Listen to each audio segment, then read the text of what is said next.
I talked to Ash Carter about this. He's been at the Pentagon about 8 months now. So for someone who covers the building, how's he doing?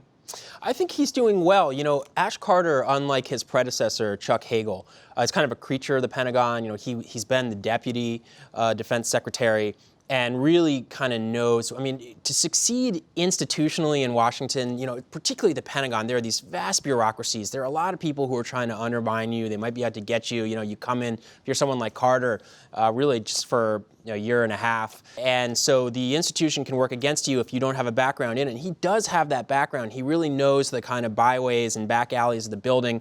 And I think he's done a good job both inside the building and also in establishing a good relationship with the president. So was this a relationship with the president that predated his time? Because the one problem with Hagel was that he didn't seem to have good relationships with anybody.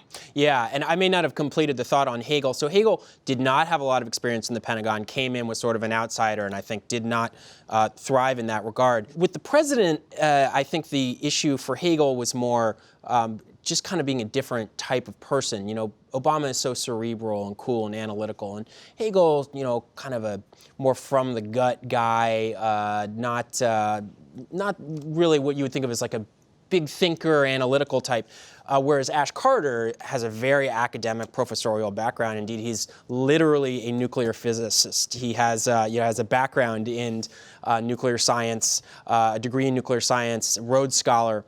So he and Obama really click in that regard, and I think the president quite appreciates his analysis. Two of the big things he's accomplished since he's been Secretary of Defense have to do with discrimination or with equality. And one was allowing women to fight in combat roles without exception. And the other was anti-discrimination for gay and lesbian troops. That's a lot to accomplish in under a year. Yeah, it really is. I mean, I think when he came in, as I suggested before, a lot of people said he's not going to be there for very long. How much can he do? He'll be sort of a caretaker. Those are two pretty big breakthroughs.